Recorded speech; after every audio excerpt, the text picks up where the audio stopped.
Good afternoon. Welcome to the regularly scheduled meeting of the Business Inspections, Housing and Zoning Committee for today, which is October 24th.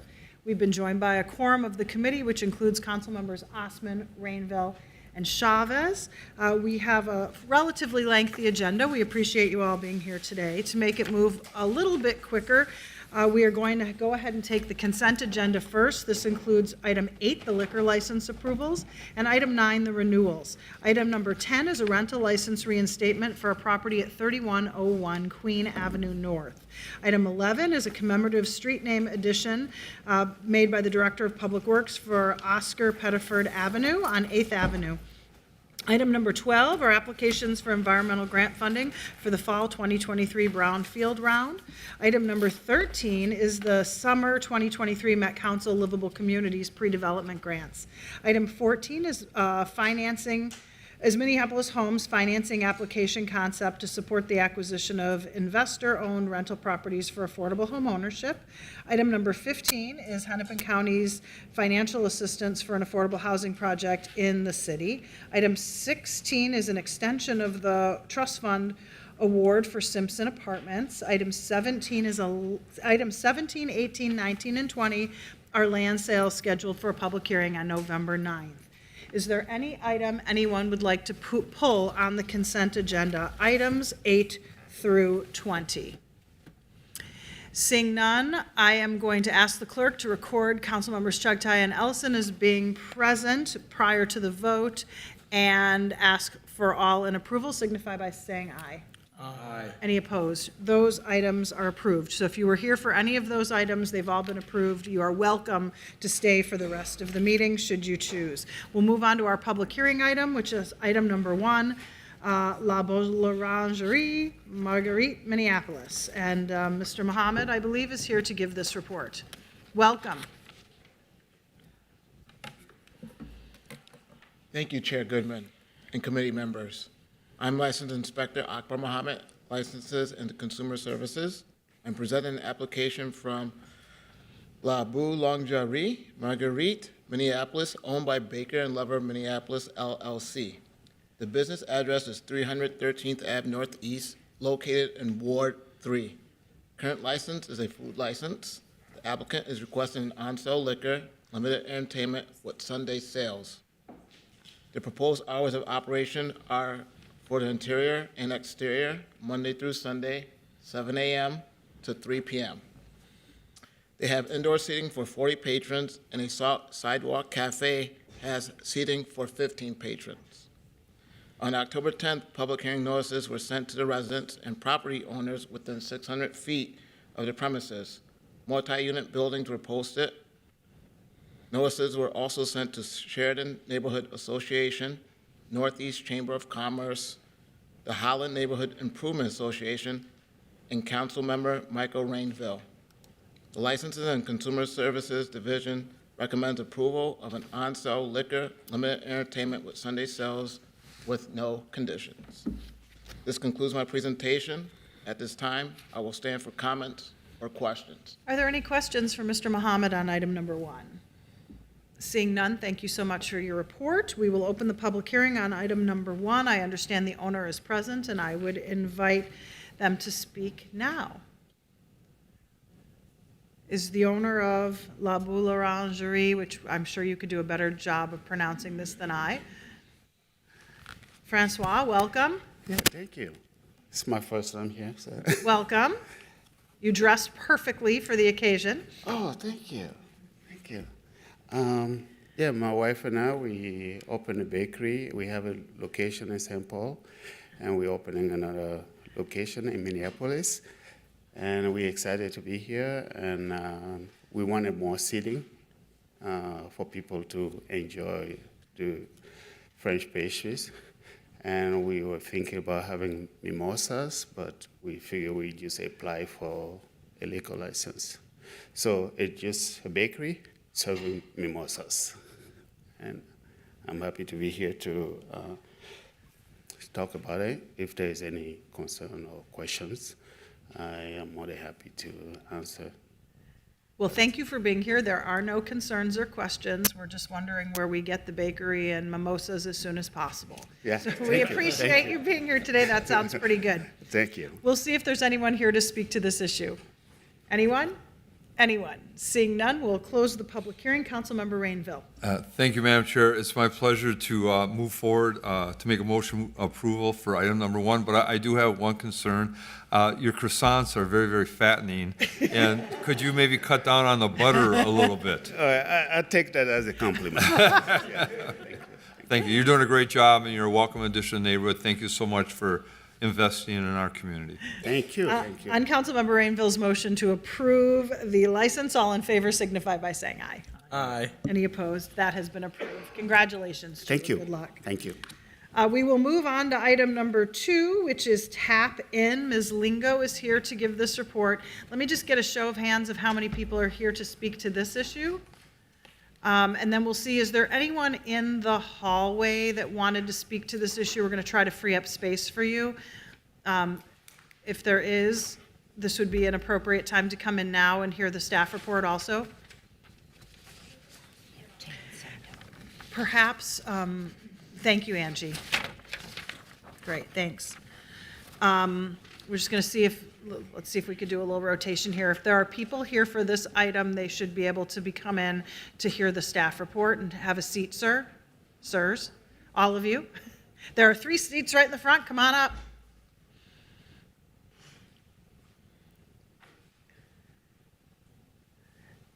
Ms. Lingo, welcome.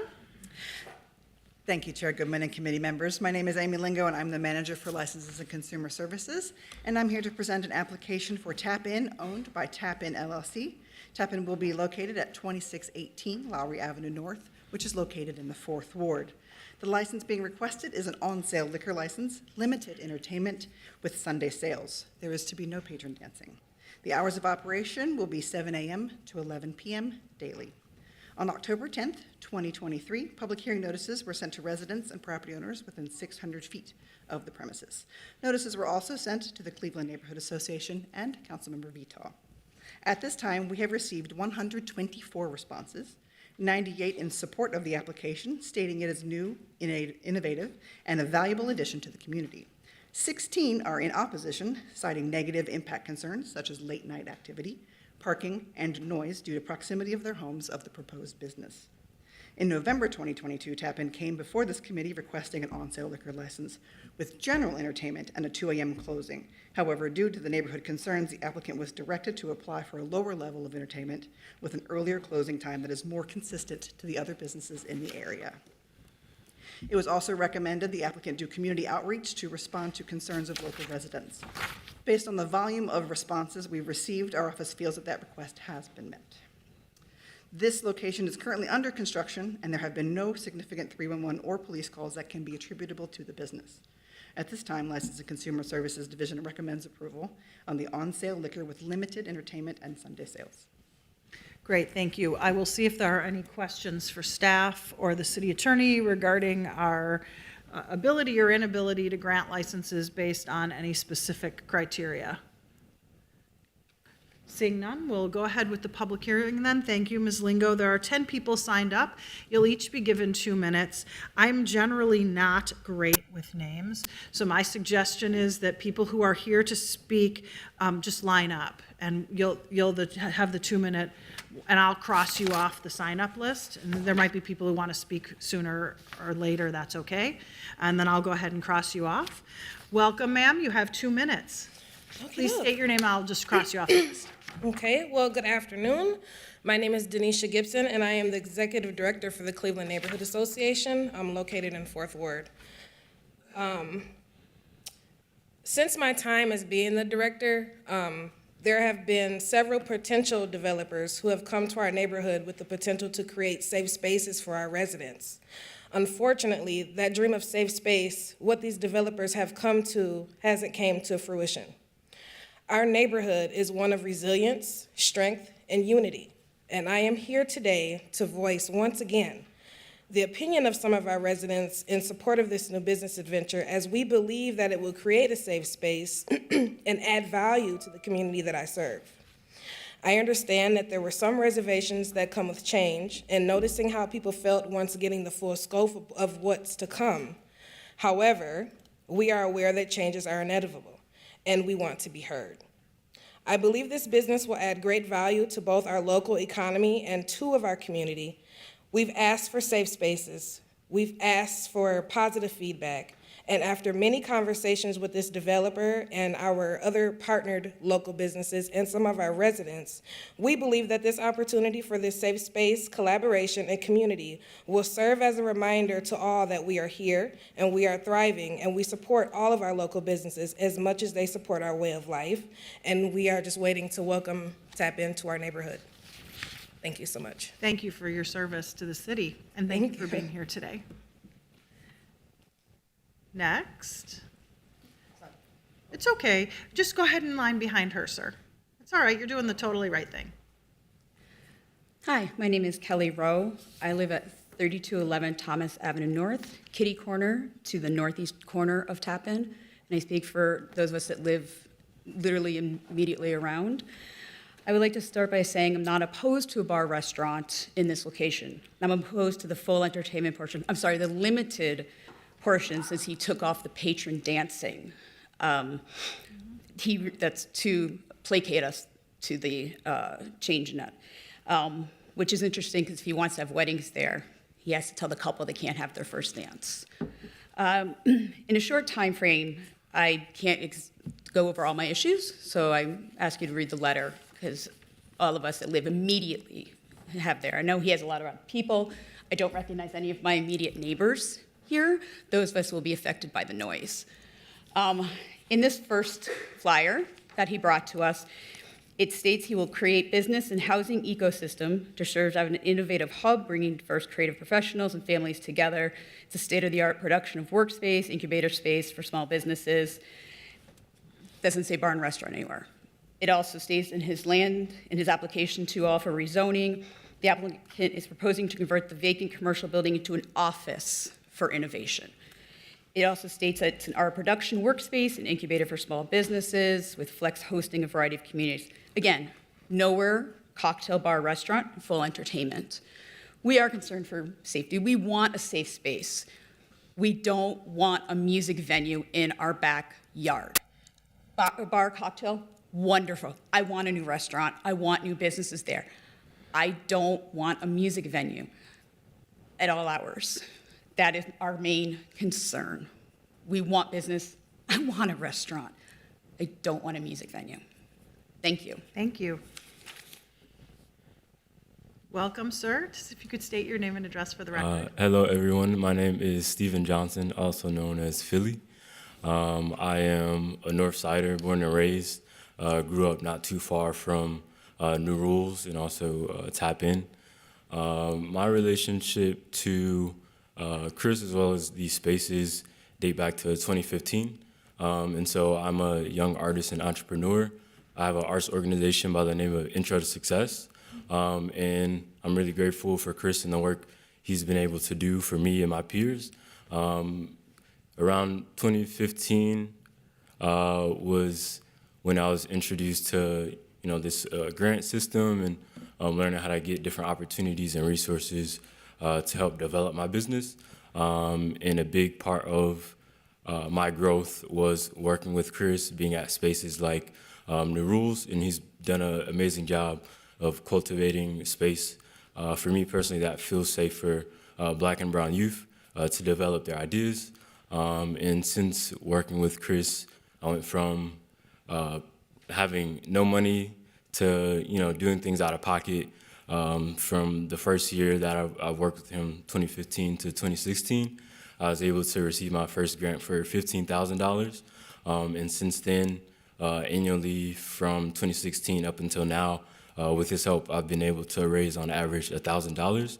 And my arts organization focuses on, again, providing resources and opportunities for Black and brown makers. And so I'm a living example of the impact of the spaces that Chris and the New Rules team have been able to cultivate. It's been a really huge economic impact on my life, and I've been able to sort of spread those resources through the work that I've learned in collaboration with Chris. And so, I really hope that you all can see how beneficial spaces like New Rules and Tap In are to the people who are from there. So, thank you. Thank you, Philly. Next. Hello, my name ma'am. is Jade Robinson, and I am a business owner and Northside resident of, and business owner of Big Psych, which is a local community organization based in North Minneapolis. And Chris and New Rules have definitely been a pillar in the cultivation of our organization. And it's not easy to find Northside spaces and also as a new organization funding. Chris has offered us many opportunities to thrive and to grow, and one of which being a work exchange to utilize this space. And so that is greatly appreciated as a budding organization and wanting to support local people in the community. And I've definitely seen that from Chris and his actions and his openness to support organizations like mine. I think it's really important to have representation in development and to have community voices involved in the curation of their own communities. And I currently live and grew up in North Minneapolis, and I'm seeing many evolutions of North. And now being an adult and a homeowner in the space, I'm always in support of local businesses and wanting them to flourish in North. So, yeah, thanks. Thank you so much, Jade, for your comments. Welcome, sir. Hey, I'm Papa. I'm a artist from North Minneapolis. I've lived in North Minneapolis for maybe about 18 years. And one thing that was always kind of like a pressing question in my mind was like, how was I gonna make a living from making art? And I literally found New Rules, and that was kind of the answer, like just like growing there, being able to develop my work there, and learning a lot from Chris literally made that like a reality for me. And then also growing up on the north side, I feel like there was never really a place to go for that until like 2017 when I found it. And I was like blown away, you know? And I feel like that needs to be a reality for more kids earlier on, because there's a lot of talent and potential on the north side, and there needs to be more spaces to like help develop that, especially like in art. So yeah, I'm in full support of this happening. I feel like it's literally a necessity. Yeah. Thank you so much, Papa. Who would like to be next? Cameron Taylor.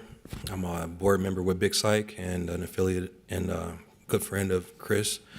I think this is needed to have a diversified space to bring people together. I think that it's advantageous to actually have spaces like this. I know a lot of people have talked about having safe spaces. Everything that I've seen Chris be a part of in regards to the current New Rules location has been nothing but God sent to the community.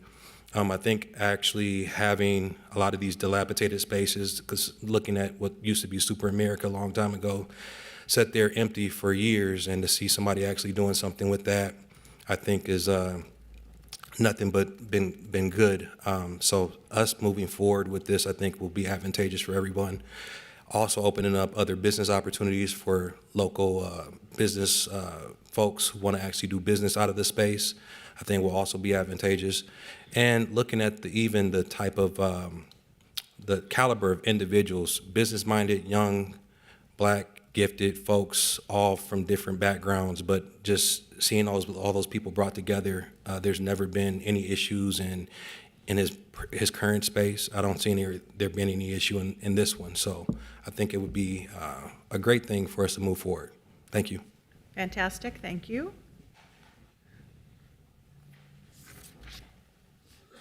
Good afternoon.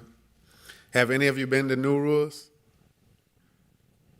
Well, I'm from the north side. The first place I lived was off of 4th Street North and Laerie Avenue North. When I was 8 years old, we lived on Golden Valley Road. But I used to ride my bike right down Laerie to play at Cleveland Park. So I've been around here for a long time. And that corner has been sitting in a dilapidated state for probably 20 years. The people who are opposed to that, I wonder, have you been to New Rules? Have you been there? It's okay, you can just Okay. address us. And could you Yeah. state your name in the, Oh, I'm sorry. My name is Marcus Harkins. the whole public doesn't know that yet. Yeah, it's okay. They don't need to know me. But they should find out about Tap In. I've even been inside the building. As a professional who's lived on the north side my whole life, I have a house in Limbohannon. We always have to leave the north side to find fine dining places, to find good places to drink, to find good places for entertainment. And as a community organizer, when you have to find places to hold events, you struggle to find that, like, high-quality places over north. And if you've ever been to New Rules, you know that this is an extraordinary place where all kinds of activism, education, and entertainment happens. I don't know if there's been any real complaints. I don't think anybody's ever been harmed at New Rules. And like, if you drive down Laerie and Penn, you see a lot of that chaos near that liquor store. There's some crazy stuff on Laerie Avenue North. It has been like this for a long time. New Rules, Tap In is the type of space that helps revitalize our community, that gives a place for professionals to go near home. You know, this helps us feel better about our community. This keeps, like, the high-quality professional black talent that comes to Minneapolis and needs places like Tap In. It'll allow us to build our workforce here. So I don't understand why there'd be any opposition to this place. I know sometimes there's a fear of change, but all you have to do is tap into what we've already been doing with New Rules to know that this is going to be one of the best venues in the whole city. Thank you. I have two more people signed up other than the applicant. Welcome, sir. Yeah, sitting on the floor, that's bad. Oh, yeah. Sorry, my leg's asleep, so give me 1 sec. It's all good. All right, my name is Stieg Carlson. I'm in full support. I mean, Chris has been instrumental in the formation and helpfulness of me and my wife Jade's business over north. We both live over there, and it's just been, you know, beneficial. We sometimes are in a hard spot, and he's willing to work with us, you know, and help us project our dreams and our goals, and even collaborate with us to project those further than what we even thought. And I think that's something that's really, really hard to find. And honestly, like, we've only found it in North, and I think that's really cool. He's just a really stand-up person, and I really appreciate the space and the support that he offers us. Sorry, a little nervous. It's all good.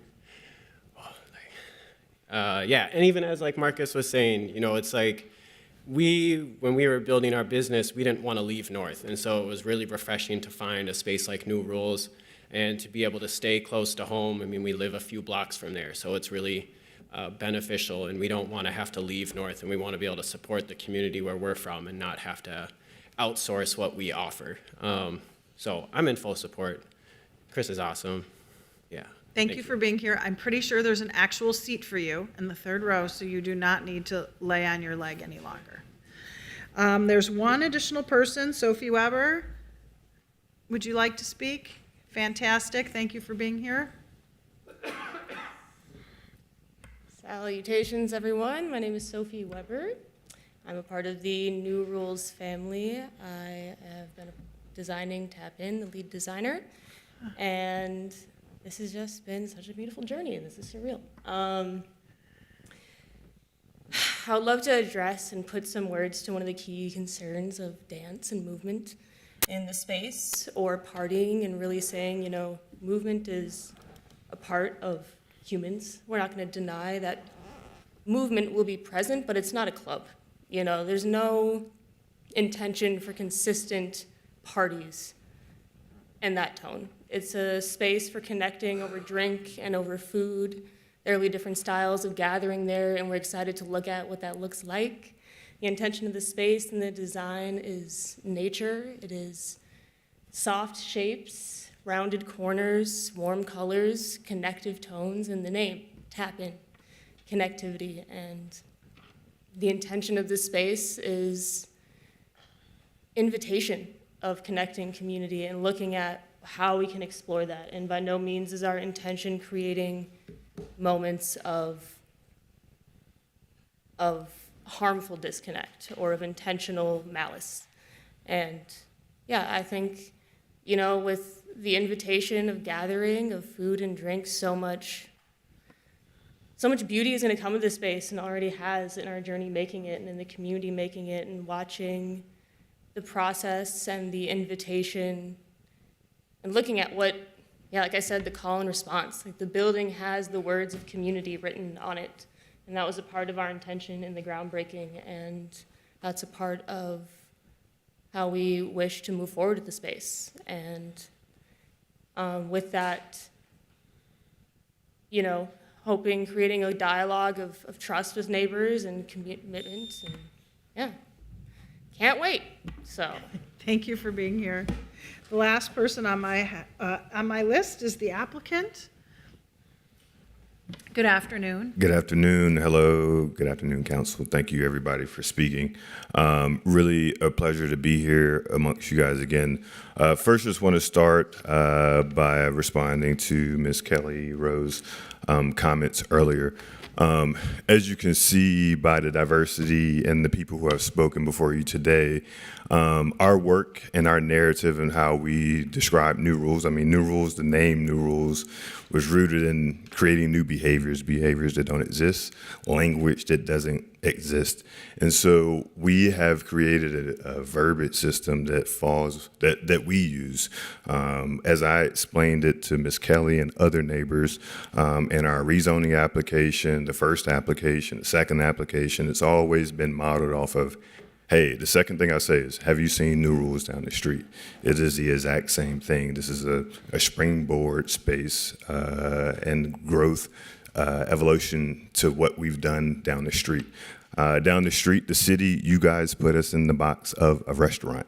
I've said it from the beginning, we don't call, I'm a developer, I can't claim to be a restaurateur person, I won't do it. When I tell people about our spaces, I say the first thing is it's a community incubator spaces. All of our spaces, we have an apartment building, we have a mixed-use building, we have this building. They're all incubator spaces in that they bring these folks here who you saw today under one roof, whether it be under food, beverage, and programming. All of those things culminate under all of our spaces. This license, unfortunately, puts us in the box of calling us a restaurant and bar or craft cocktails. You know, the focus of our space, Tap In, is to create a space for people who share our values in behaviors. Like, that's the next step. You just can't say that you have the same values. We have to see it in behavior. And these folks are a result of folks who model our values, and they've been doing it for years.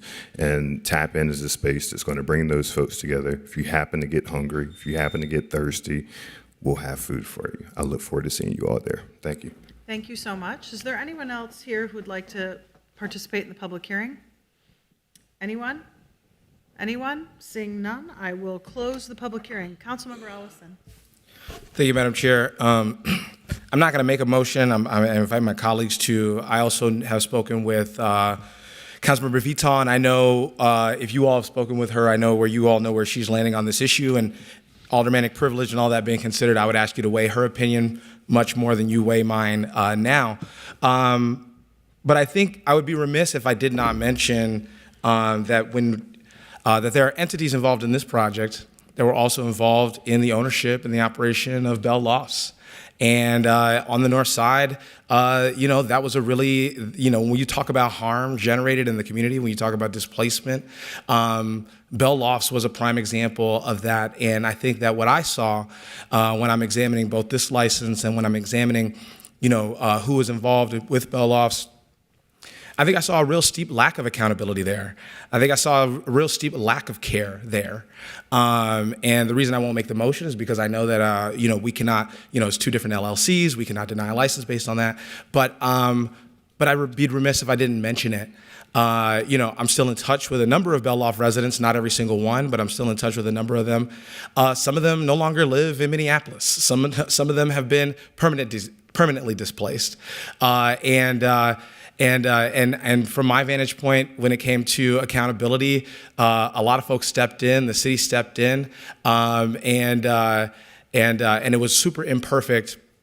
But even still today, I get correspondence from the residents there about their experience in that building, both before and after they were displaced.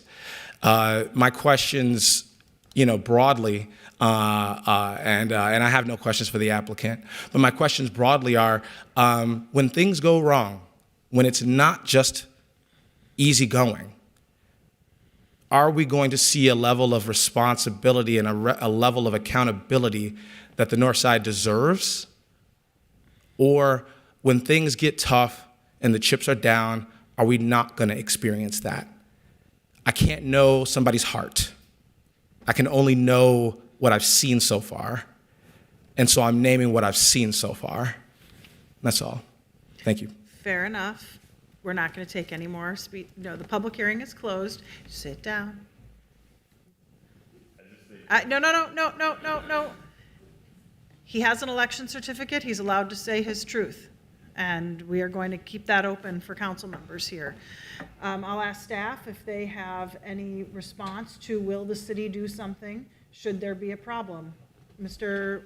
Hanson. Madam Chair, members of the committee, we can have Amy Lingo come up and talk about the conditions, but there are conditions on the license. We take these licenses as all licenses very seriously. We worked with the applicant to make sure that the hours of operations were more manageable based on what we see in the surrounding neighborhood. We think that the application that you see before you does align better with what the conditions are on Laerie Avenue. But we will keep, you have my word that the response of the city is not going to be different in North Minneapolis than it is anywhere else. Ms. Lingo, welcome back. Thank you, Chair Goodman and committee members. So there are not currently any proposed conditions for this license, but if through a system of complaints and inspections that we find that there are issues, we can impose conditions on a license that would help us to have better compliance and better community impact. So any complaints or concerns should be sent directly to us via 301 so that we can address them in time. Great, thank you. Councilmember Ellison, did you want to ask staff any other questions? No, I appreciate you both. Thank you. Thank you. Councilmember Osman. Thank you, Madam Chair, and thank you, staff. I trust the staff. They do a wonderful job when it comes to working with businesses and putting conditions and so on.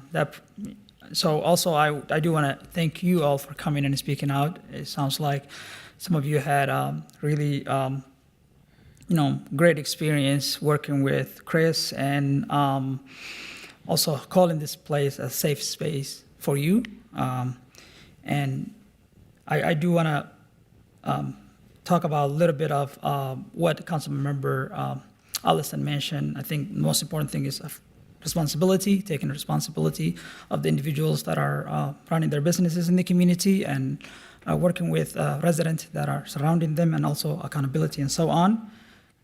But I am happy to make the motion to approve this item and move it forward to the council. And with that, thank you. Further comments or questions? Seeing none, all in favor signify by saying aye. Aye. Any opposed? No. I think we'll have to have a roll call vote on that. I'll direct the clerk to call the roll. Councilmember Rainville. No. Ellison. No. Chavez. No. Chugtai. No. Osman. Aye. Chair Goodman. Aye. There are 2 ayes. And this item will be forwarded to the City Council. Go ahead, Mr. Fussy. Madam Chair, in order to sustain a license denial, there needs to be an articulation of the reasons for the denial. So it would at least be my advice that those on the prevailing no side state for the record the reasons which would support the denial. And Madam Chair, just to add to the attorney's point, at this point, the motion to approve failed. There has not yet been a motion to send forward without recommendation or a motion to deny. I'll move it forward without recommendation. But we'll have a vote on that too. All in favor signify by saying aye. Aye. Any opposed? No. We'll have a roll call. I'm moving it forward without recommendation. Councilmember Rainville. Aye. Ellison. Aye. Chavez. No. Chugtai. No. Vice Chair Osman. Aye. Chair Goodman. Aye. There are 4 ayes and 2 nays. Okay, so this item has been moved forward to the full council for its consideration at the meeting on a week from Thursday. And I will note that the council member of the ward strongly supports this recommendation, and I'm sure she'll be talking to the applicant about next steps. Thank you all for being here today. We'll move on to item number 3, which is the open-air motor vehicle parking lot ordinance. Ms. Lingo, welcome.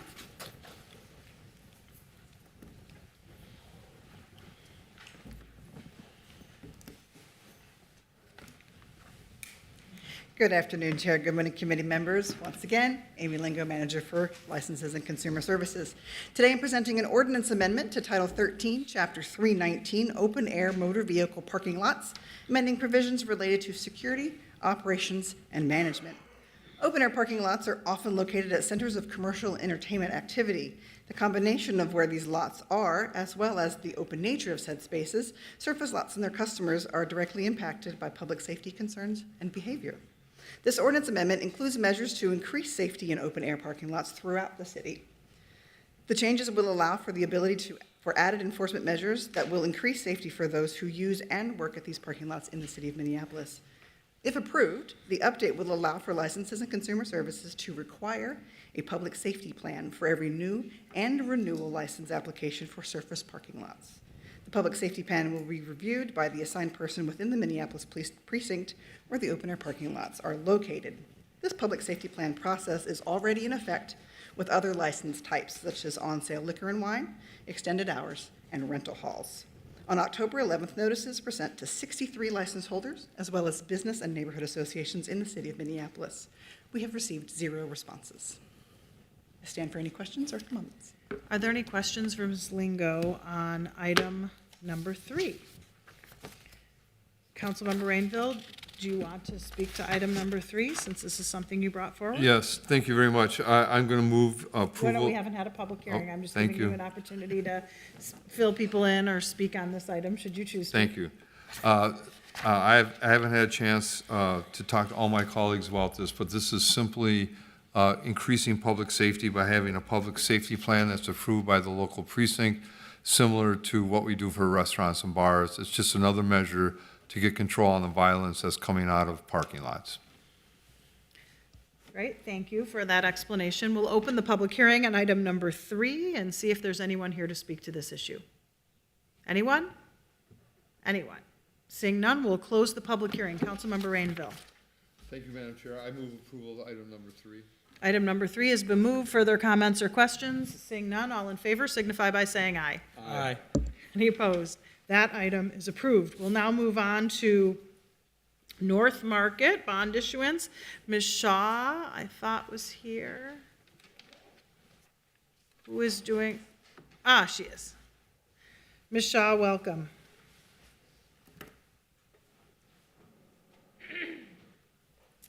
Hello, Madam Chair, members of the committee.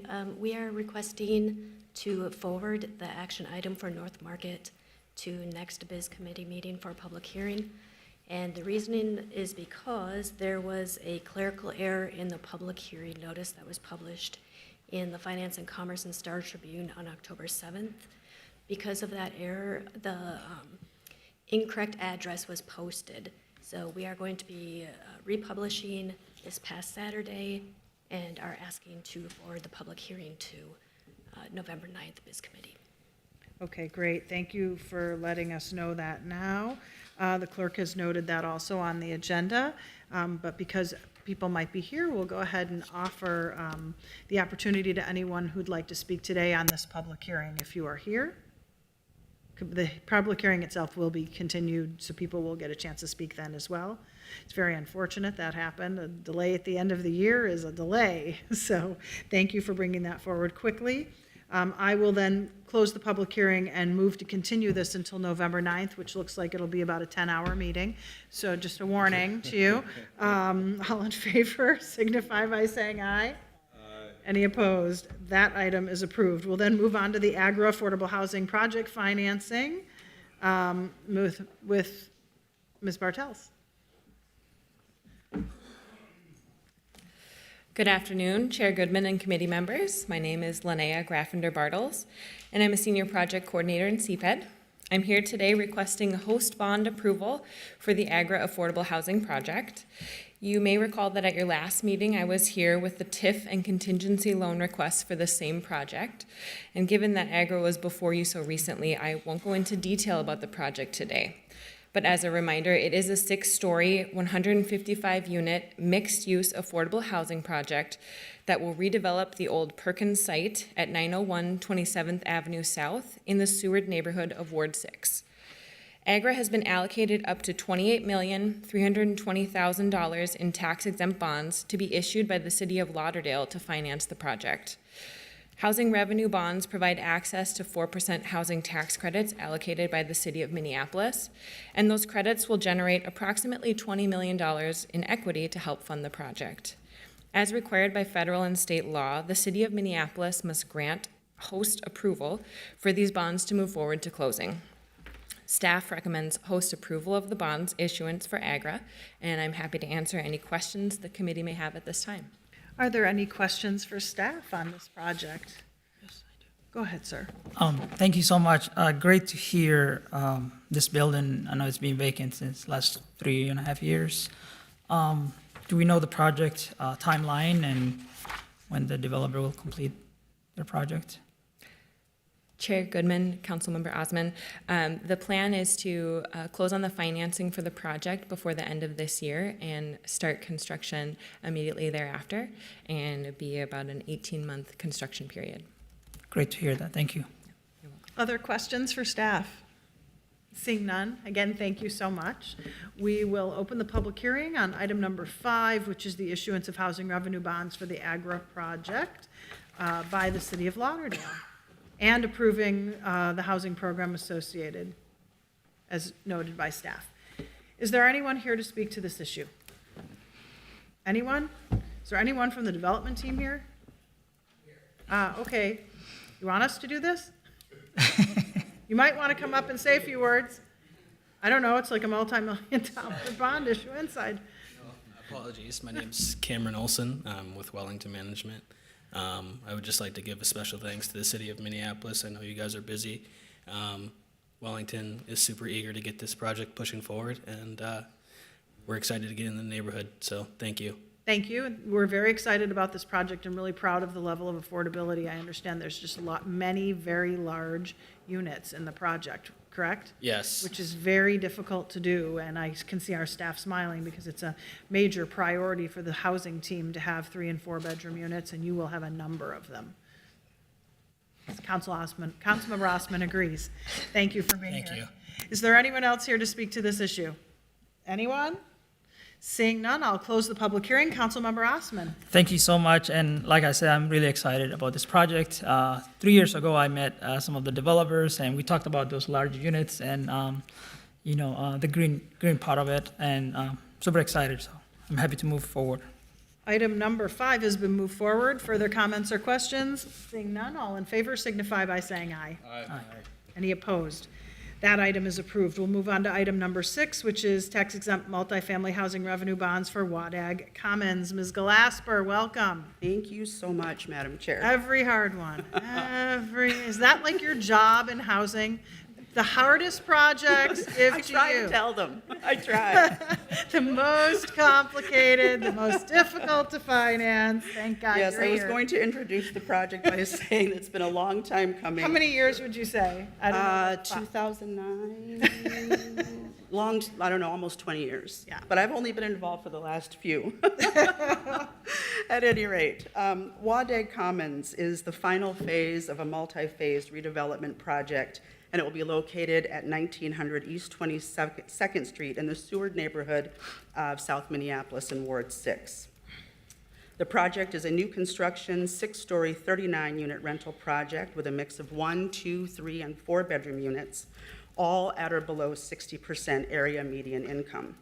33 of those units will be affordable at or below 30% area median income.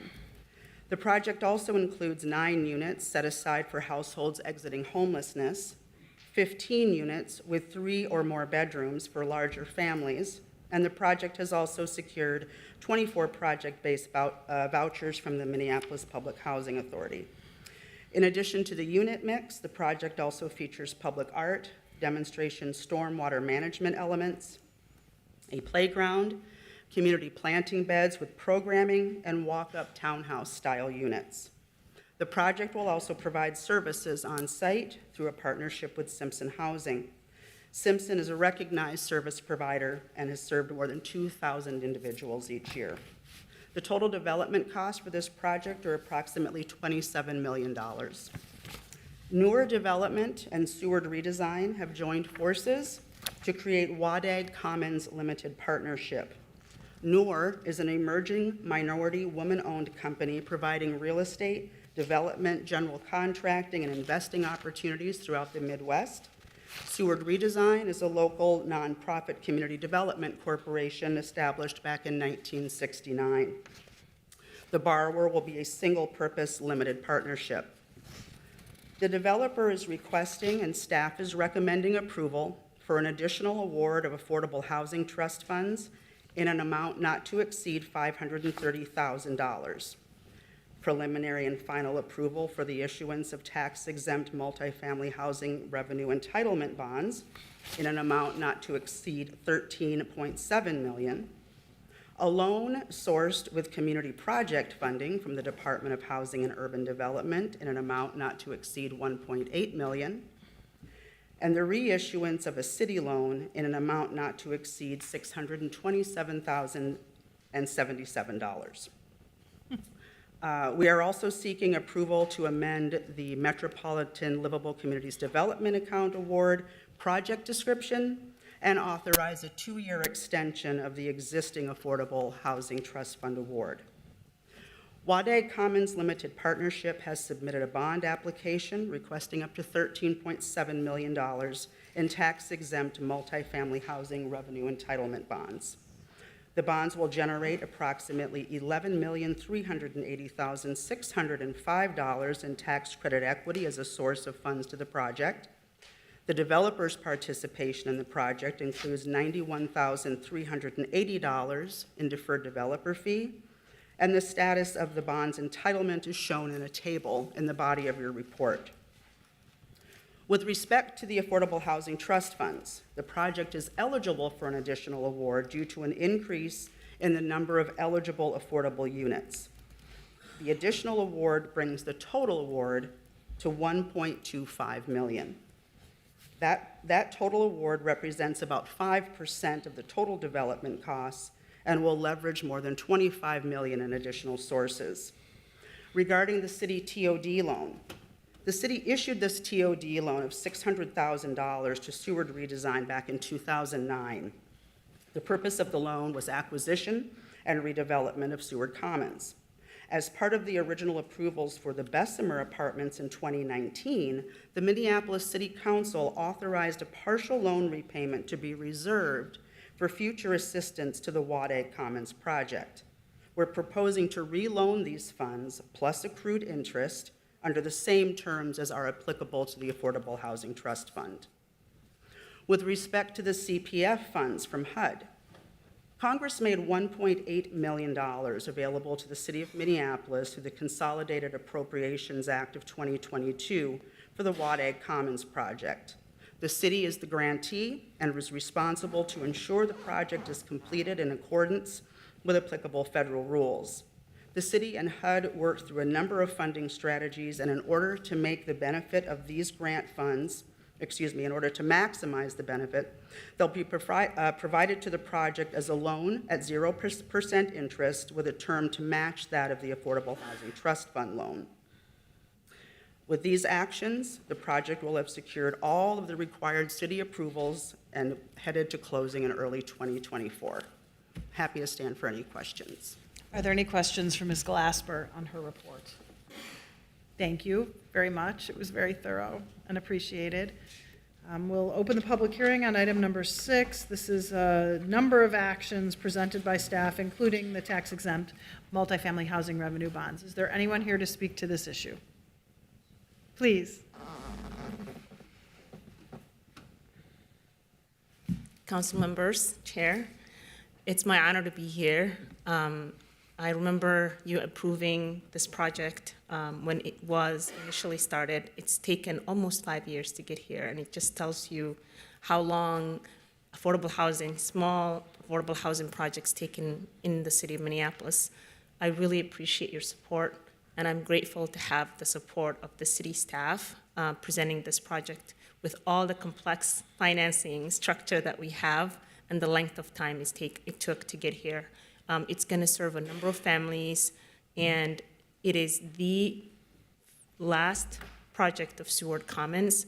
And I'm proud to say it's only going to serve community members that are living in Seward, that already are living in 1 or 2 bedrooms with 8 children, and it's well needed. The wait list is long, and it's overdue to have this project, and I'm really grateful for your support. Thank you so much for being here today, and congratulations on getting to Thank this you. And I point. should say my name is Noel Noor. I am the CEO of Noor Companies. Noor Development is a partner with Seward Redesign, for the record, so thank you. We're so proud of you. Thank you for being here. Is there anyone else here to speak to this issue? Please step forward, state your name and address for the record. Hi, good morning or good afternoon. My name is Abby Romero. I am the other half of the development team with Noel Noor. I represent Redesign Inc. We are so proud that this project has gotten to this point. I have only been on this development for 2 years. My firm has been working on the Wad Commons master plan redevelopment for over 10 years. I think 2009 was our start. So Tiffany got it correct. We are extremely proud and just very happy to be standing here offering the city and the residents of the city of Minneapolis with 39 affordable, deeply, deeply affordable and supportive housing units. This is one of my top projects, one of the most complex, and I appreciate the staff support. I appreciate council's support on all moving forward, and Tiffany has been a godsend. So thank you all for your Thank you so much for being here today and for all your good work. Is there anyone else here to speak to this issue? Seeing none, we'll close the public hearing. Councilmember Osman. Thank you, Madam Chair. Complex, long, but the best thing take a time, and I'm really proud of Noel Noor and Seward Redesign, the work they have put, and it kind of states everything you listed and how much work that involved. And let's also say a large unit, not a lot of developers are building that. Supportive housing, people coming from the shelter, and also MPHA vouchers and so on. Everything is included, and it's right in Ward 6, in the heart of Native American land, right there. So thank you so much, and staff, thank you, and I'm happy to move this item for approval. On the motion to approve, I also want to thank our staff. I don't want to get all weepy about it, but this is the kind of thing that just takes incredible commitment and persistence. And the developers, you know, they don't get anything while this is going on. And they work really hard to do what we've asked them to do, which is to create deeply affordable housing, make it mixed income, mixed use, average the various costs over a large number of units. It's just really a lot of work on behalf of our staff. And we spend a lot of time saying what hasn't been done, but I want to point out what has been done. Raise your hand if you're on the housing team in this room. Yeah, you guys are what's making it work here. So I'm just really proud of you. I'm proud to know you, and I just think it's a wonderful project, and I know everyone feels the same way. I'm sure there's lots of heads nodding because we're grateful for your work. We're grateful to the folks at Redesign and their team because this is hard stuff, and other cities and suburbs are not doing it. And you guys come to work every day and you make it happen, and we're just really proud of you, so thank you. On Councilmember Osman's motion to approve, all in favor signify by saying aye. Aye. Any opposed? That item is approved. Thank you both for being here today. We'll move on to our quasi-judicial public hearing. There's one item on this. This is a certificate of appropriateness appeal by Lisa and Jim Rickers for a property at 4708 Emerson Avenue South, and we will have a presentation from Ms. Kay. Welcome. Thank you for being here today.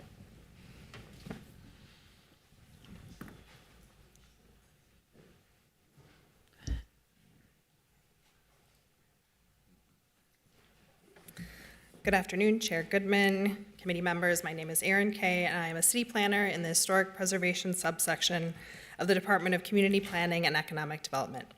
I'm here today to present an appeal of one condition in the Heritage Preservation Commission's September 26, 2023, approval of a certificate of appropriateness application to construct a rear addition on the property located at 4708 Emerson Avenue South in the Lyndhurst Residential Historic District. The appellant is the property owner. The property is located near the center of the historic district, as you can see on this map. The house, known as the E.S. Chase House, was built in 1923, and the front elevation faces east. For context, here are renderings of the proposed addition on the rear of the house, which staff and the HPC found to comply with the district design guidelines and be appropriate for the historic district. This addition will allow for a kitchen expansion. The subject of the condition under appeal is a window on the side elevation of the original house. This window was historically filled with wood French casement windows. In 2021, it was replaced with an oddly shaped double-hung window through a Metropolitan Airports Commission window replacement project. The window doesn't function well, according to the property owner. The project proposes to remove this window and replace it with a double-hung window that is narrower and taller, which means the historic window opening would be altered. This is to accommodate new cabinets and a new counter for the updated kitchen. Staff reviewed the district design guidelines relative to this project, and there are two relevant items which I will paraphrase here. First, for the replacement of a non-historic window, which this is, the design should match the historic windows if evidence is available. Second, replacement windows should not require alterations to the size or proportion of the historic window opening. This includes expanding and partially infilling openings.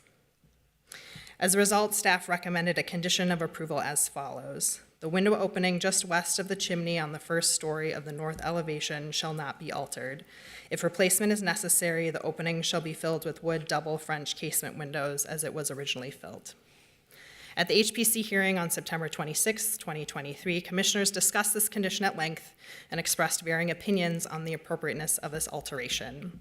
A motion for an alternative design was made, but it failed. Ultimately, the HPC voted to uphold staff recommendations as written. The appellant is asking the committee to strike condition number 2 because this window design does not work well with their kitchen design and will conflict with the counter height. Staff have received 32 public comments in support of this appeal, which is a testament to the property owners reaching out to their neighbors for their support. This concludes my presentation, and I'm happy to answer questions. The appellant, Jim Rickers, is also here and would like to make a statement. Thank you so much for your report. We'll see if there's any questions for staff. Seeing none, we appreciate your report. Given this is a quasi-judicial public hearing, but there's only 3 people here to speak, and they're all on the side of the applicant, I will give the totality of the 3 of you 10 minutes. I'm hoping you don't take 10 minutes to discuss one window, but you are welcome, and the clock is going to be set. Well, you beat me to the punch, so I'm not going to take a full 10 minutes. Thank you for having me here. I'm Jim Rickers. My wife Lisa was here for the last meeting. I was not able to make it. She's traveling today. We're the owners of the home on 4708 Emerson Avenue South. We've been Minneapolis residents since 1992. Lived in Bryn Mawr for the first seven years, that's right, and then have been in Lyndhurst since 1999 when we purchased our home. Just to be very clear, and I felt this way before I came in, and I feel even more so now, right, that we wish we weren't here for this appeal. It sure seems to me that this condition is something that we should have been able to resolve before getting to this point. The new Lyndhurst Residential Historical District is very new. The vast majority of the residents in our neighborhood were concerned about it when it came about, and I think that that's public record as well for a variety of reasons. variety of reasons. At the same time, these are beautiful old homes. That's why we live there, right? I've lived there for 24 years. There's 60-plus homes in this neighborhood designation. They're all very old. There are going to be many more investments needed in this neighborhood for eternity because they're old homes, they're 100-year-old homes. The specific objection in our case is very minor. It's a secondary location. I hope that these things don't continue to come up and take up city time. I'm guessing everyone here is busy enough as it is, and I truly mean that. And like I said, after being here today, I can't emphasize that enough. And I'm going to take less than half of my 10 minutes. So after 24 years, we've decided to invest in the property. We've raised our kids. They're out of the house. We want to stay for another 25 years. We've hired Quarterson, who is here as well, to help us remodel the house. And a few areas, not the entire house. But unfortunately, this minor change to a side window came up as a normal part of the process. Back to our issue, it's embarrassing to see these pictures up. I understand the new designation, but it's embarrassing. This is a small window on the side of the house, on the back half of the side of the house, behind a chimney stack that's changing inches. There's nothing in the kitchen that we're doing unusually. We want to put a standard kitchen counter under the window. So just be clear, that's what's happening. It seems to me that this is something that we should have been able to work out before getting to this. I don't know what else to say about that. The historic aspect of the house is not changing. You've seen the pictures, or you can look at them. It's just not. I respectfully disagree with that, but I understand the part of the process here. We would just like to get the condition removed and move on with the project. Thank you. Ali at Quarterson for some comments. Hi, Ali Awad. I'm an architect, and my office is at 6022 Pillsbury Avenue South. And we just have a couple pictures to share Okay. to support our. So we'll be fairly quick about this. First, I want to say this: the city staff has been great in guiding us through this process. Ms. Kay especially has been provided a great deal of insight and has been very accessible, so we appreciate that. This is the north elevation of the house, and you can see the existing window is in red and our proposed window is in black. And next to our proposed window is a window that was approved for removal and to be filled in. This is the interior elevation of the kitchen, existing window in red, the sill is below the countertop, proposed window is in black. This is the existing window, again, as it's shown. These are 22 homes in the district with similar conditions, where there's been a window alteration on the side that is not historic. And again, our request is that condition number 2 gets striked. We believe in the historic district. We've tried in good faith to follow the process, and we don't have any problems with any of the other conditions that were placed on the project. Certainly available for questions if you have any. Thank you. Thank you for your testimony. We'll take your third person. Hi there. I'm Jeff Nicholson, the owner of Quarterson at 6022 Pillsbury Avenue South.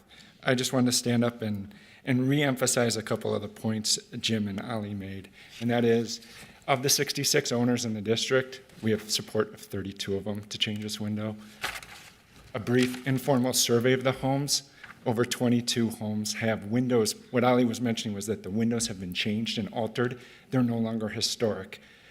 So while the district was deemed historic, it was deemed historic with over a third, if not half, the homes having non-historic windows on the south or side facades of the homes. So us making a change to this it's hard to see how this change would lessen the historical impact of this home, given that the whole district was deemed historic with over half of the houses already having this change. So seems like having it both ways doesn't seem just.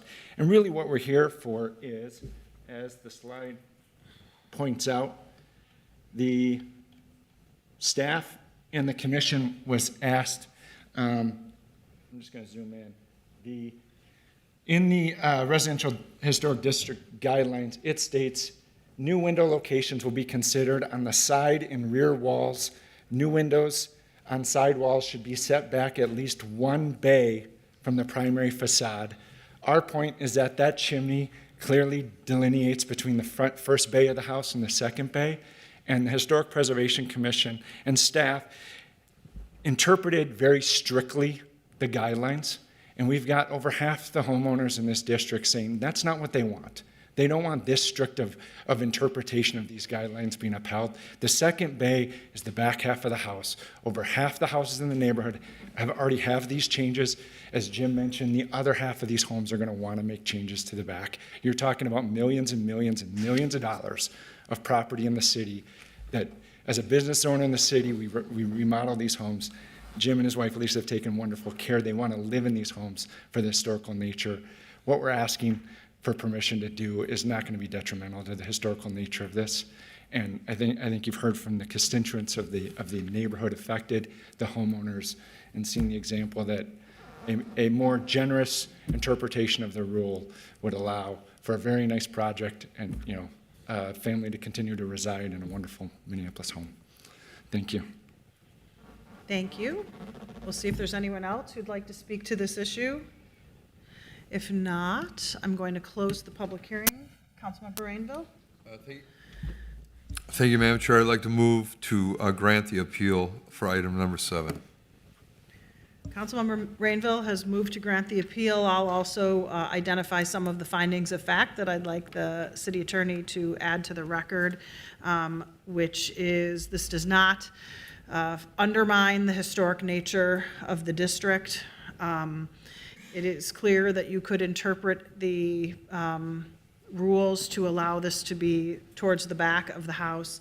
And quite frankly, anyone looking at this would think we were ridiculous if we suggested that what was in red is better than what is shown as the addition.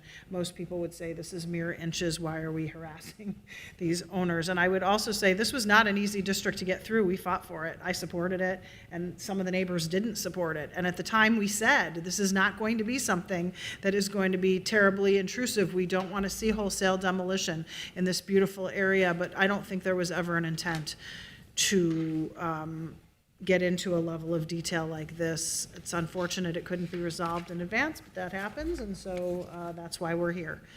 So I support Councilmember Rainville's motion, as I believe the council member of the ward does as well. On Councilmember Rainville's motion, all in favor signify by saying aye. Aye. Any opposed? That item is approved.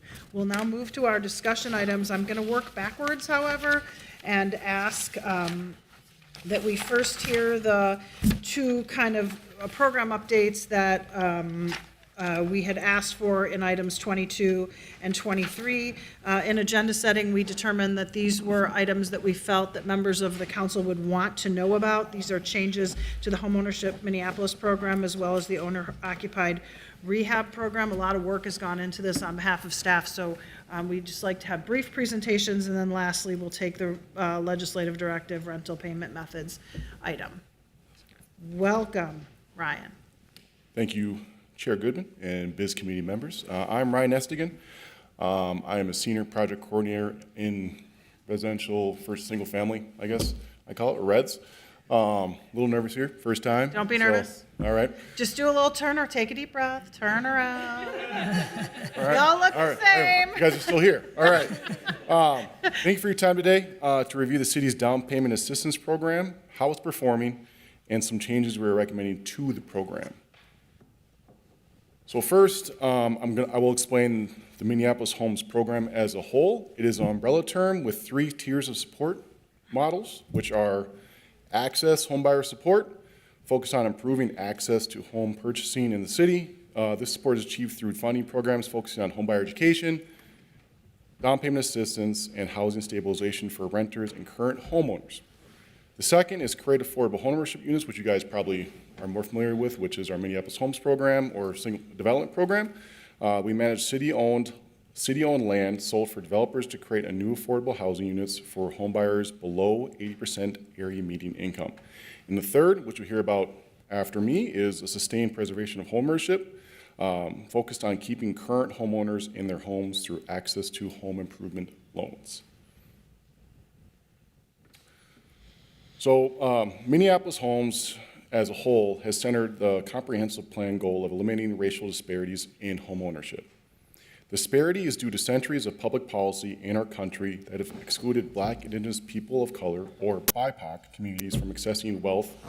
In 2020, the city conducted a study to quantify eliminating racial homeownership disparity. The result of that study showed that to eliminate racial disparities in homeownership, the city would need to help 13,000 Minneapolis BIPOC renters become homeowners. So what Homeownership Opportunity Minneapolis, or HOME, is the current city's DPA program funded, or down payment assistance program, funded by the city that provides down payment assistance to purchase a home within the city limits to home buyers at or below 80% area median income. With one of its goals, along with many, is to reduce racial disparities in homeownership within the city. The assistance provided is a 0% 30-year deferred mortgage in the amount of either $10,000 for homeowners at 61 to 80% area median income, or $20,000 for homeowners below 60% area median income. Originally, there was only one amount of assistance, which was for $10,000.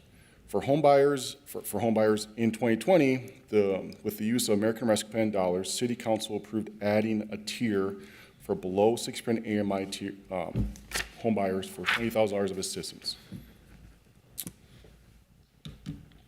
So since 2022, with adoption of Salesforce, the city has been able to dynamically track the outcomes of programs such as HOME. And FYI, the title is hyperlinked, so you can access the tracking tool. So the table shows, as of 2022, we have provided 102 down payment assistance loans, serving 213 households. Average household income is $55,198. 71% of those applicants or participants are being first-generational home buyers, meaning them or their parents have never owned a home historically. And then 68% of households served are BIPOC home purchasers. The next slide constitutes the homes purchased with the use of home dollars. The homes, as you can see, the homes that have been purchased throughout a majority of the city, as this map shows. And the darker the color, the more homes have been purchased. So the best practices back up. City partnered with regional partners, Minnesota Homeownership Center, NeighborWorks Home Partners, Hennepin County, Ramsey County, St. Paul, and Three Rivers Community Action to develop a slate of best practices to institute universal standards for down payment assistance funders and administrators.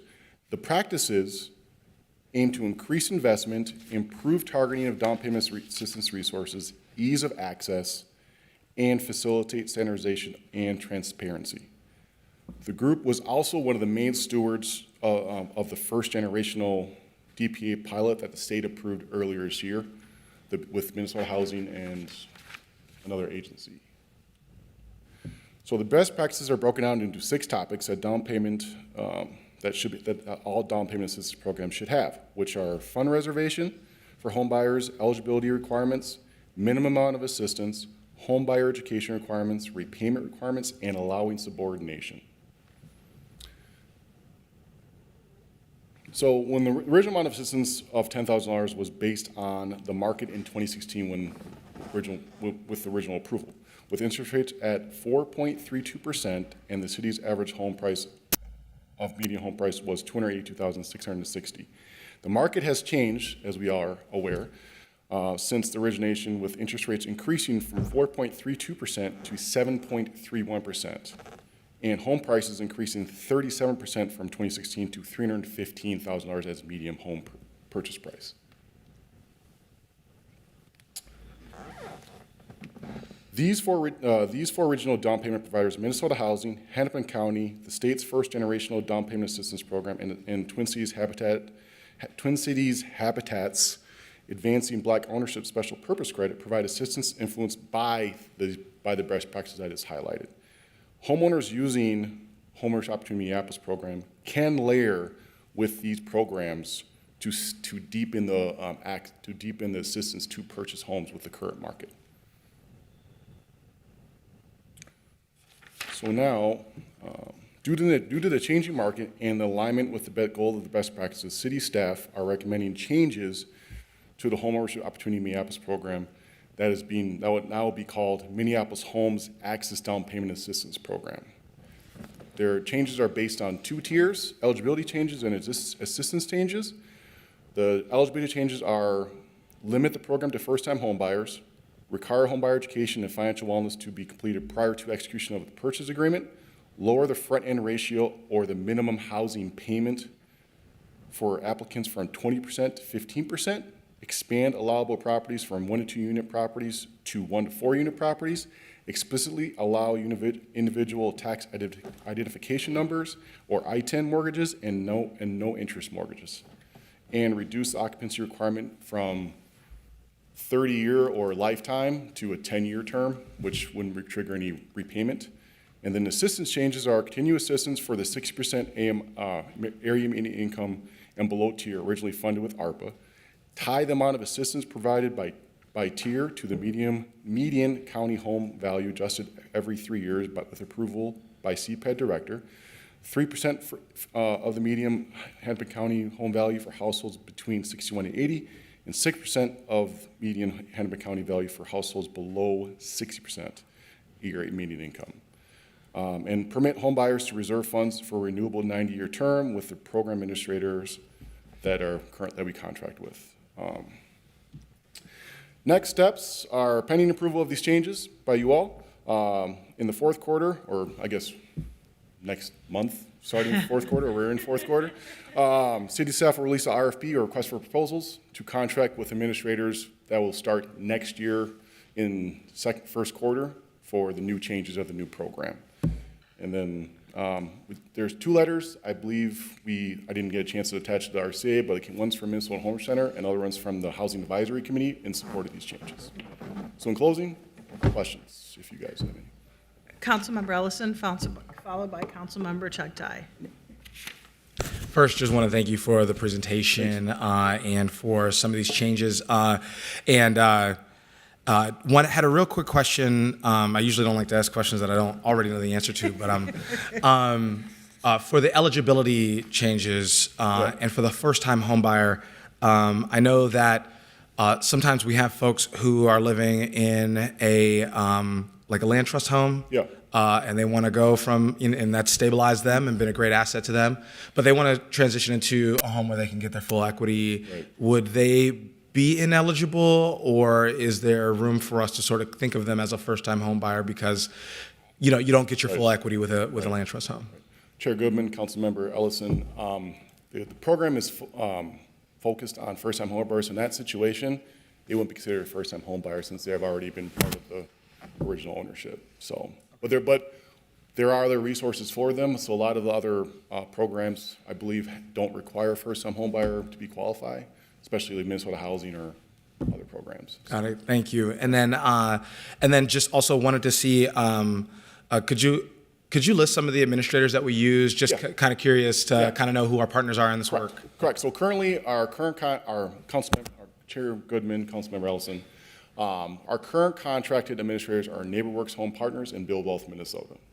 And the plan is to hopefully, pending release RFP next year or this year and contract out next year, is hopefully they would continue on administrating the program and hopefully add a 3rd. Got it. That was a question that I did know the answer to, but I wanted to make sure that they got their shout out. So thank you so much for the work, and appreciate it. Thank you. Councilmember Chugtai, followed by Councilmember Rainville. Thank you, Madam Chair. Thank you for this presentation. Really appreciate the work that you do. My question is also about the eligibility changes. I think the assistance changes seem very straightforward and make a ton of sense to me, but can you just walk through the eligibility changes listed here and just some rationale for why these are proposed changes? Right. So, Chair Goodman, Councilmember Chugtai, the limit, so the first one, limit to first-time home buyers, that's based on the best practices, and the focus is to really focus in on the first-time home buyers. It seems like a lot of funds are expanded, and so we want to zero in on the first-time home buyers specifically. Got it. But so I know earlier there was a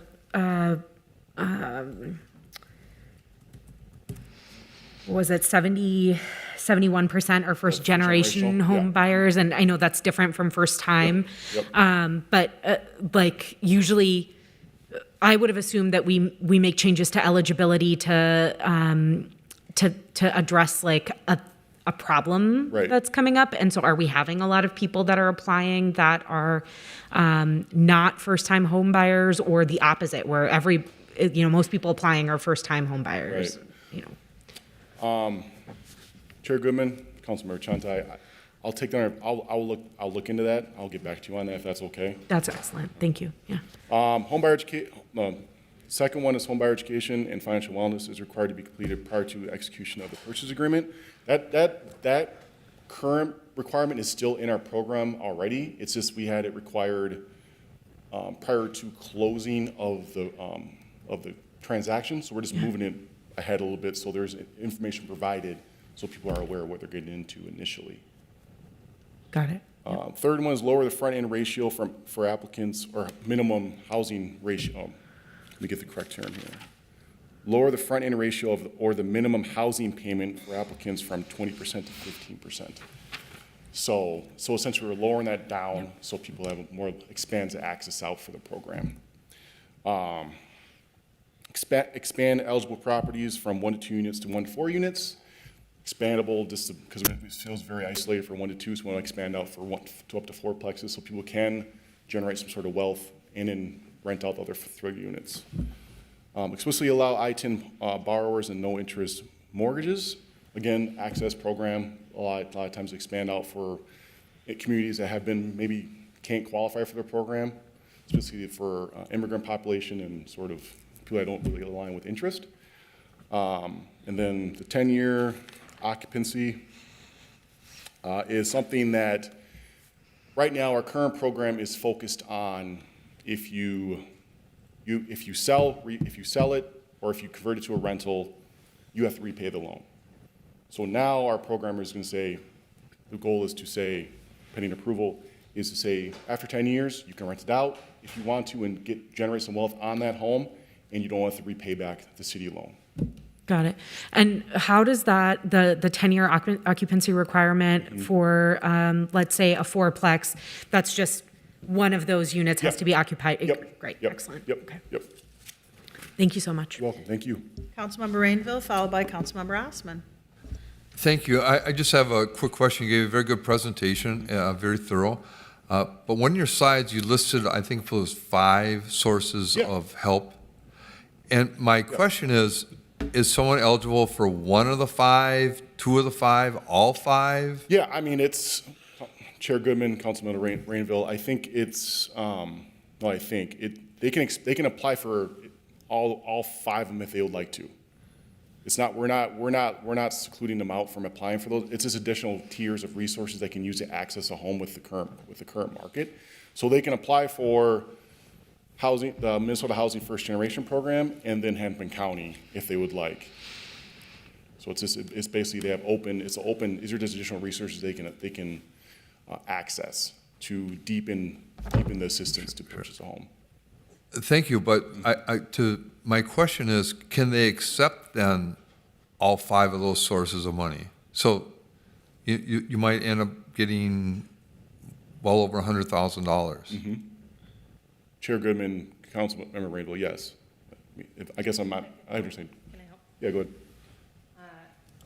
Hello, good afternoon. I'm Roxanne Young-Kimball, manager of the Residential Real Estate Development Services team. Chair Goodman, Councilmember Rainville, to respond to your question, yes, someone could layer all of these sources, and what we've seen in our market in Minneapolis is that sometimes people do need to layer $100,000 or more of assistance in order to make a home affordable. Particularly in some neighborhoods of Minneapolis, the median home value can exceed $500,000. And for someone who's a buyer at 80% of area median income or below, $270,000 is what you can afford. So we've been intentional in participating in the regional roundtable and encouraging others to join us in offering down payment assistance. And the reason why we're bringing these changes forward today is to try and streamline all of these different programs together so that it can be a more streamlined experience for the individual borrower that's trying to navigate all of these programs. And I'll say someone could be eligible for all of the programs, but we have been mindful about including some minimum underwriting criteria. So the housing ratio that Ryan was speaking to, if you're not paying at least 15% of your income towards housing, then you wouldn't be eligible for our assistance if this other assistance is layered in. Thank you. That answers my question. Councilmember Osman. Thank you. So much information, and I think the average person and people we're trying to target, it's very complicated process. It's complicated to me. What is the fastest or easiest way for individuals that or families that are looking to use this service that City of Minneapolis provides to go? Would they go through the partners that you have mentioned? I think Built Wealth or Arbor Homeworks was one of them, or do they go to City of Minneapolis? NeighborWorks Home Partners. Say that again? NeighborWorks Home Partners. NeighborWorks Home Partners. That's where they go? Yep. Okay. My second question is that we helped, I think you say 102 people, households, on the slide. Is there any kind of waiting list? Because individuals, it's already a very tough process for them to purchase a house. Once they go there, will they be told that, well, you got to get online, there's a whole pipeline, or is it how that works? Chair Goodman, Councilmember Osman. So the program applicants go through our administrators, Build Wealth Minnesota, and NeighborWorks Home Partners. And the program is available until funds run out for our program. And so what will happen is applicants will apply through our administrator typically, or they're referred to our administrators from their mortgage lender, or if they have home buyer education or counselor, they'll refer them through their administrators as well. And so that's ties to our home buyer education resources is we also have a contract that provide funding for home buyer education resources. And so the goal is to have those resources refer over to our DPA program, along with other resources that are in the market for assistance. Okay, thank you. Yep. Other comments or questions? Councilmember Ellison. Just wanted to say one last thing, two last things. One is, it'd be great to know, I know that our job is to make sure that we can deliver the funds and that we can support people, and I don't know how much we have the capacity to go back and find out how are folks layering, these funds, and how many of them are. I think it'd be kind of a success story to kind of know how many people are layering these funds if we have that data. And the other thing is, I know that every council member kind of as a reflex gets all excited when they see their part of the city all lit up in blue there. But there's need across the city. But I think that when we talk about closing the homeownership gap, North Minneapolis, wards 5 and 4 is where the need is, and so to see that represented in how we're in how we're delivering these funds is just really encouraging. And I just, since I've been here almost 6 years, and just continue to be really impressed by this program and the housing team in general. So thank you guys for all the work that you're doing. Seeing no further comments, I'm going to go ahead and thank you and move approval. We appreciate the presentation, and I think we made a good call on this because lots of people were interested and wanted to hear more about this very important work. On the motion to approve the staff recommendation, all in favor signify by saying aye. Aye. Any opposed? That item is approved. We'll move on to item number 23, owner-occupied rehab program changes. Jennifer, welcome. Thank you. So, Madam Chair, Biz Committee members, thank you for allowing me to speak with you today. My name is Jennifer Camacho-Shalo, Senior Residential Loan Administrator for the Minneapolis Homes Owner-Occupied Rehab Program.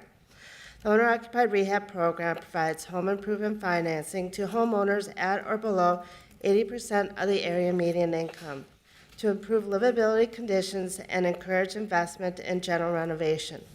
Our journey begins with how best to serve cost-burdened homeowners with limited resources, utilizing the lightest touch possible. These conversations led our team to engage in a deep dive look at process and systems improvements for streamlined service delivery and flexible financing options to match homeowner repair needs and goals. Next slide, please. Through analysis of financing and program delivery options, recommendations were simplified process through universal application forms and procedures between programs, better utilize technology through central systems, leverage city resources as a complement to state programs, expand capacity of construction management services and home improvement contractors, better reach vulnerable households through neighborhood-based and culturally competent intake centers.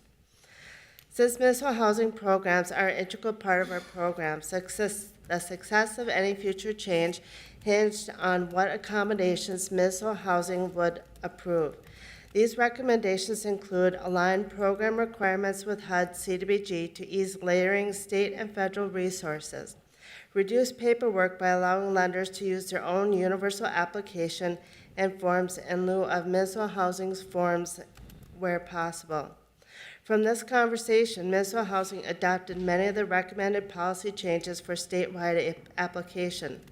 These changes translated into a new service delivery model supported by a unified application and concurrent processing where homeowner choice is centered in the project. Our success would not be possible if it were not for the collaboration of our city, state, and community partners. Partnership has allowed limited funding to go farther and serve more households addressing critical needs that would otherwise go unmet. We continue to explore additional collaboration opportunities to streamline service delivery regionally and statewide, advocating for reduced barriers to participation, create funding opportunities that addresses gaps, and encourage development of collaborative resources benefiting home improvement administrators. From 2018 to 2021, financing sources were siloed with different applications, procedures, and forms, resulting in insufficient project funding, delaying projects, or in some cases, projects no longer being eligible. Processing time took approximately 6 to 12 months or longer. In 2022, through a new simplified program delivery process, processing time has shortened, resulting in doubling the annual output in the first year.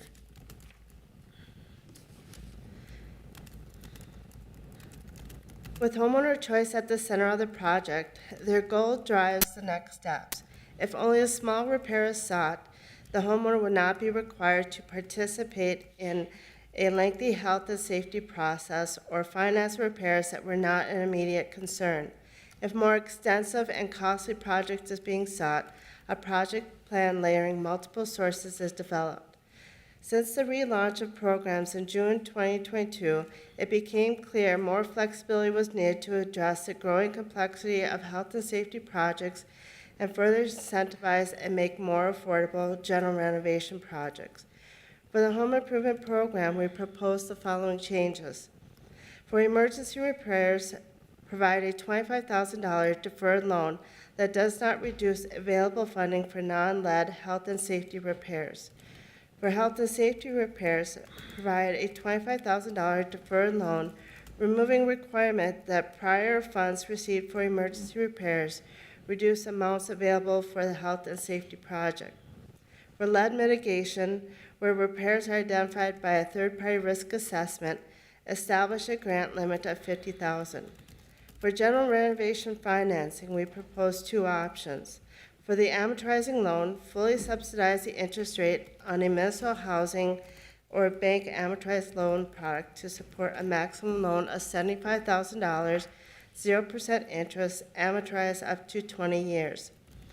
Secondly, establish a deferred loan of up to $25,000, 0% interest, repayable in 30 years, that serves as a pathway for homeowners who may not qualify for an amortizing loan or reduce the monthly payment on an amortizing loan, meaning homeowners would need less of an amortizing loan to fund their project. For general renovation financing is anticipated to be supported by a municipal housing impact fund grant currently under application. Additional program adjustments include supporting wealth building by reducing the financial impact on the property from excessive secondary loans through an after-improved combined loan-to-value limit of 110%, meaning the total amount of liens secured against the property may not exceed 110% of the after-improved value. And emergency and accessibility projects would be exempt from this rule. Further, allow repairs to occur as needed by the homeowner by removing the 6-month occupancy requirement. In addition to the HIP program guideline changes, the owner-occupied rehab program proposes to establish a temporary relocation policy to minimize the financial hardship on program participants who are required to relocate due to lead or other health and safety renovations when alternative lodging options are not available. The goal of the temporary relocation policy is to provide limited reimbursement for a portion of the pre-approved lodging and meal costs that is not covered under another federal, state, or city of Minneapolis relocation policy. Proposed lodging reimbursement or direct pay includes up to $1,000 per week, where remaining funds after lodging expense may be used for reimbursement of reasonable food purchases up to the limitation. Additional $1,000 may be made available with department director or designee approval for accommodations relating to disability and family size that exceed lodging capacity for one unit. If lodging is with family, friends, or Minneapolis Health Department relocation house, $50 a day reimbursement for reasonable food purchase is proposed. Further, to allow the CPED director to adjust funding limits annually based on the change in cost of lodging expense and reasonable food purchases in the Minneapolis area. Eligible expense ends on the day where satisfactory lead clearance has been achieved or when health and safety hazards are no longer present, and occupancy can resume as determined by city staff. Thank you again for this opportunity to speak with you today. This concludes my presentation. Happy to stand for questions. Thank you so much for your report. We'll see if there are any questions. I don't see any, so it seems like you're going in the absolute right direction. Thank We you. appreciate your work. Since there are no questions, I'm going to go ahead and move approval of the staff recommendations with regard to the changes in the owner-occupied rehab program. Further comments or questions? Seeing none, all in favor signify by saying aye. Aye. Any opposed? Those items are approved. We'll then move on to item number 21. Andra's here, and we'll have her give her report. I will note she also provided a written report at your seat.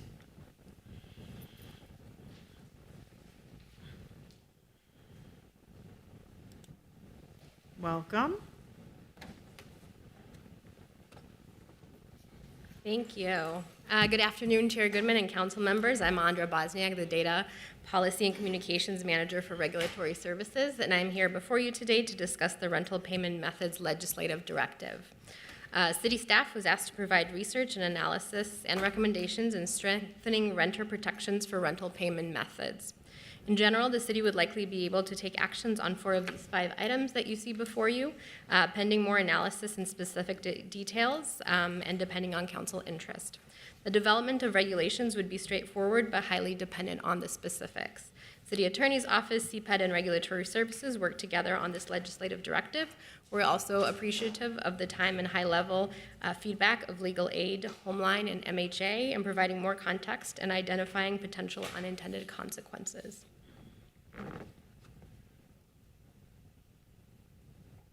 First, we have the requirement of accepting rent payments via cash.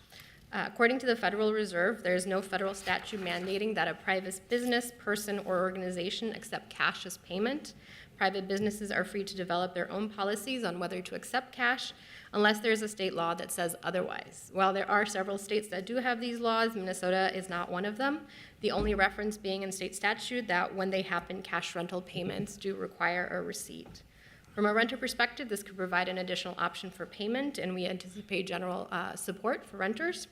From a property owner perspective, there's been identification of payment by cash could become a liability as property management operations might not be set up for cash collections, and they might require new processes that incur additional expenses, such as having cameras, daily bank deposits, or additional security around cash management services, similar to any other business that might have accept cash. MHA provided a specific example of the industry previously facing a similar challenge on a smaller scale with coin-operated laundry. According to them, theft, loss, and vandalism of laundry equipment force a widespread adoption of cashless laundry equipment, despite security features on the machines and access to laundry rooms. Additional potential issues identified includes the safety aspect of carrying or accepting large amounts of cash at a specific date of the month, an auditor strongly advising property management companies to no longer accept cash payments due to the potential fraud, and then also difficulty in tracking issues. Next, we have if a management company accepts payment via a portal, in general, renters should be allowed unfettered access to it. From a renter perspective, we clearly think this would be a good move, and we want to ensure that renters can always pay their rent through the renter portal. Issues that can potentially arise around this is waiver of rights and evictions. So first, property owners might see a waiver of rights to evict renters if they are auto-accepting rent for future months, given the setup of the portal. This could be remedied through the addition of a partial waiver release in their leases, which is legal under the state statute. Second, property owners have encountered issues with portals during the eviction action process. For example, a resident could pay through the portal to redeem the property at the eviction hearing and then rescind the funds or not have insufficient funds in their accounts, which could take days to realize, and therefore potentially blocking of portal payments during this process by property owners. Overall, the recommendation is that the city likely has the authority to enact a law around prohibiting interference, but we would need to understand a little bit more about the spread of the problem as well as additional context of why renters might have their permissions removed, but these are the two items that we were able to identify as likely issues. The third item is the requirement for property owners to accept partial payments of rent if a renter so requests in writing, and that the property owner who accepts partial payment of rent after such a request not waive any rights to recover possessions for rent still owed or rights of reentry.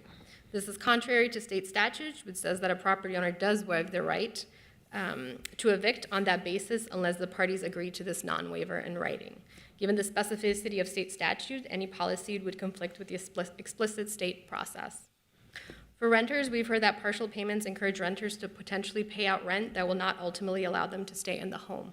Therefore, renters are advised that they should pay either all or none of the rent they own unless they're entering into a formal settlement with the property owner for partial rent. These payments will not save renters from collections or a potential money debt judgment from conciliation court. For property owners, partial payments can be problematic as it can interfere with operating expenses that need to be paid on a timely basis. Cash management, again, can be challenging and might result in late payments, which could ultimately add to housing costs for renters. From a compliance with federal and state fair housing law perspective, it could also be problematic to have individual agreements with renters rather than having consistent policies for all. In general, leases address the crediting payment date and have a grace period for payment following the due date. Informally, there is something called the mailbox rule. If a contract does not address when a payment is credited, whether when it's postmarked or received, then it's typically credited when postmarked. For renters, additional flexibility could be a good update depending on current issues they might be encountering. Like previous concerns about interference with cash flow management and meeting financial obligations in a timely manner, there is the possibility that property owners might object to the impact of the general policy if passed by the city, especially if mail delays occur for multiple renters.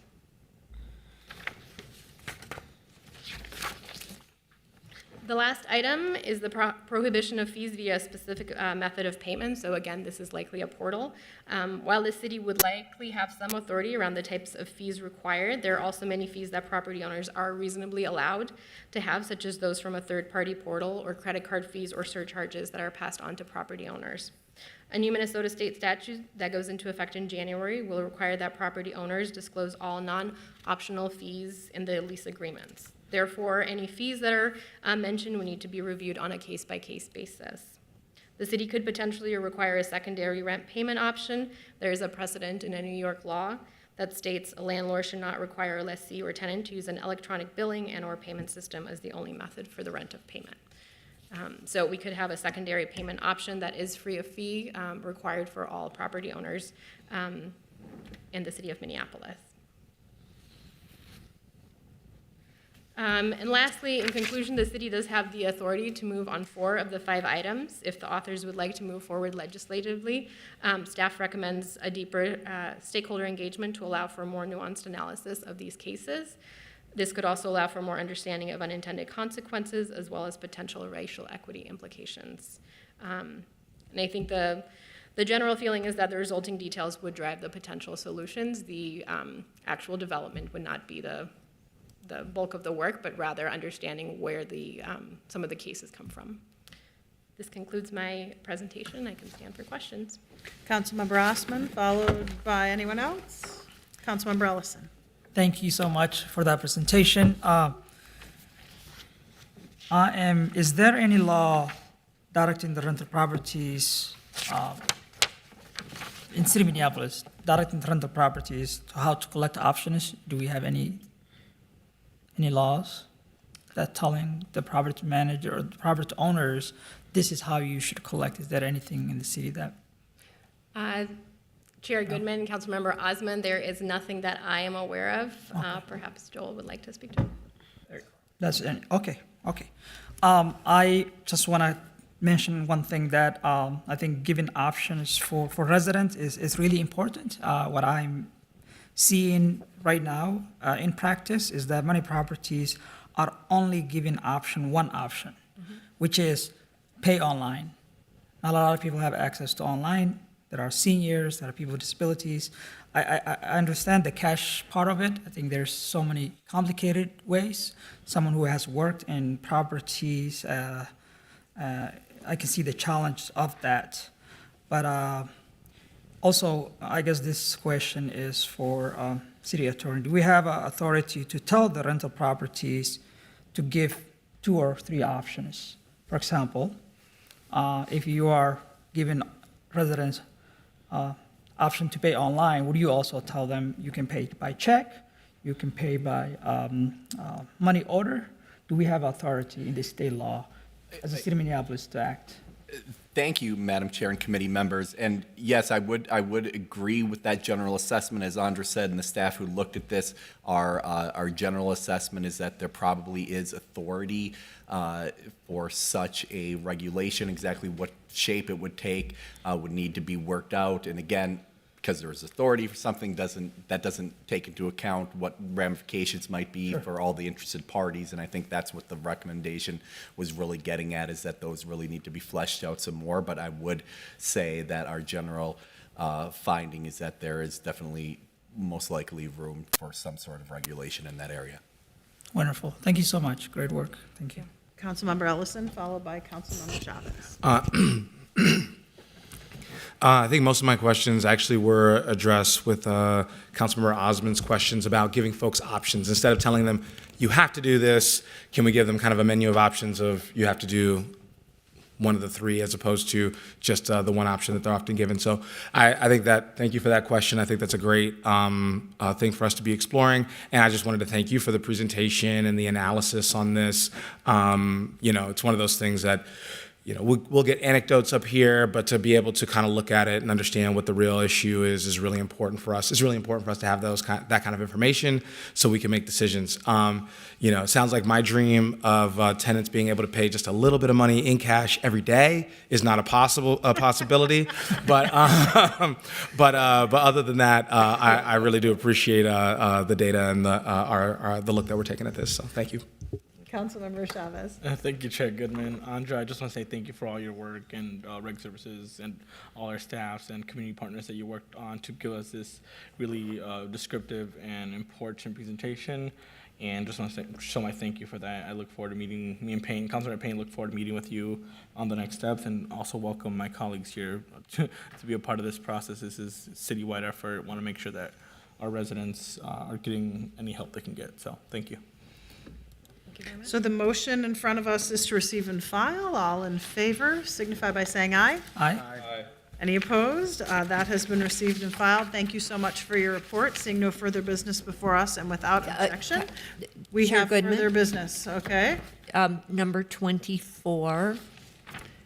Yes, I'm ignoring that. Can we take that up today? Did we have a ruling You- from the you- judge? You can continue it to the next meeting. Okay, I'll move to continue item number 24. All in favor signify by saying aye. Aye. Any opposed? That item is continued. Now we will be adjourned. Thank you. I